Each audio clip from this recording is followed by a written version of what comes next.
ଆଜ୍ଞା ପୂର୍ବତନ ମୁଖ୍ୟମନ୍ତ୍ରୀ ନବୀନ ପଟ୍ଟନାୟକ ଯେଉଁ ଧାନ ଚାଷକୁ ନେଇକି ଯାଇଥିଲେ ଗଞ୍ଜାମ ମହିଳାମାନଙ୍କର ପୂର୍ବତନ ମୁଖ୍ୟମନ୍ତ୍ରୀ ନବୀନ ପଟ୍ଟନାୟକ 24 ବର୍ଷ ଭିତରେ 99 ବାତ୍ୟା ହେଲା ଦିନେ ତଳକୁ ଓହ୍ଲେଇ ନଥିଲେ। ସ୍ୱର୍ଗରେ ବୁଲୁଥିଲେ ହେଲିକପ୍ଟରରେ। ଏବେ ସରକାରରୁ ଗଲା ପରେ ଏବେ ଲୋକଙ୍କୁ କହୁଛନ୍ତି ମୁଁ ଲୋକଙ୍କର ନେତା। ଠିକ ଅଛି, ଏବେ ରାସ୍ତାକୁ ଓହ୍ଲେଇକି ଆସିଲ। ଆଗରୁ ଆଇଥିଲେ ବଢିଆ ହେଇଥାନ୍ତା, ତମେ ଯଦି ଆଗରେ ବୁଲିଥାନ୍ତ ତାହେଲେ ନବୀନ ବାବୁ ତମେ ବିରୋଧୀ ଦଳରେ ବସି ନଥାନ୍ତ। ଆଉ ଯୋଉ ପାଣ୍ଡିଆନ ଟଙ୍କା ପଇସା ଦେଇ ଗୁଡାଏ ଲୋକଙ୍କୁ ଆଣିକିରି ସମାଗମ କଲେ, ଆଉ ସେଠି ଗୁଡାଏ ମହିଳା ରାସ୍ତାରେ ଗଡ଼ିଲେ, ଆମ ନବୀନ ବାବୁଙ୍କୁ ଆମକୁ ଫେରେଇ ଦିଅ। କାହିଁ ଆପଣ ନବୀନ ବାବୁ କୁଆଡେ ଯାଇଛନ୍ତି କି? ଓଡ଼ିଶାରେ ଅଛନ୍ତି ନା ଓଡ଼ିଶା ବାହାରକୁ ପଳେଇଛନ୍ତି? ଯଦି ଓଡ଼ିଶାରେ ଅଛନ୍ତି ତାହେଲେ ମହିଳାମାନେ ଯୋଉ ରାସ୍ତାରେ ସାପ ଭଳିଆ ଗଡୁଛନ୍ତି, ଆମ ନବୀନ ବାବୁଙ୍କୁ ଆମକୁ ଫେରେଇ ଦିଅ। ଆମ ନବୀନ ବାବୁ ପଳେଇ ଆସ।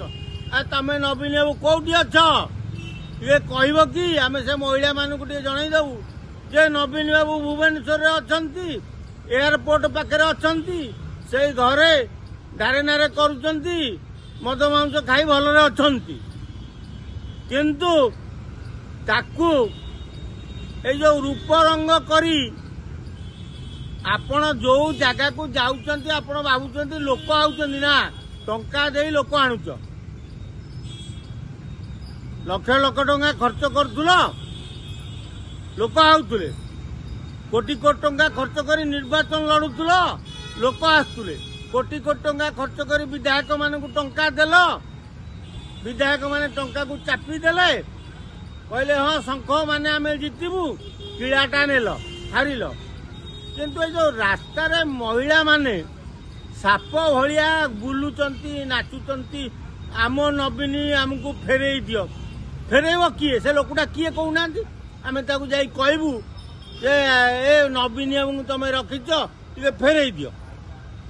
ତେଣୁ ଏଇ ଯୋଉ ଏଟା କୋଉ ରାଜନୀତି? ଏଟା କୋଉ ରାଜନୀତି ଜଣା ପଡୁନି। ଆପଣ ଆଗରୁ 24 ବର୍ଷ କାଳ ହେଲିକପ୍ଟରରେ ବୁଲୁଥିଲେ, ଏବେ ହେଲିକପ୍ଟର ଗଲେ ତଳେ ଚାଲିଲେ। କିନ୍ତୁ ଯୋଉ ସାପ ଭଳିଆ ମାଇକିଣା ଗୁଡା ତଳେ ଗଡୁଛନ୍ତି, ଏଇଟା କୋଉ ରାଜନୀତି? ଆମକୁ କେତେ ଟଙ୍କା ଦେଇଛ ମହିଳା ମାନଙ୍କୁ ଯେ ତମେ ସାପ ଭଳିଆ ଗଡି କହ ଆମ ନବୀନ ବାବୁଙ୍କୁ ଫେରେଇ ଦିଅ? ଏଇ ମହିଳା ମାନେ ଚିତା କାଟିଲେ ବୋଲି ଆଜି ଆପଣ ବିରୋଧୀ ଦଳରେ। ତେଣୁ ଫେର ସେଇ ମହିଳାଙ୍କୁ ଧରି ରୋଲ କରୁଛ,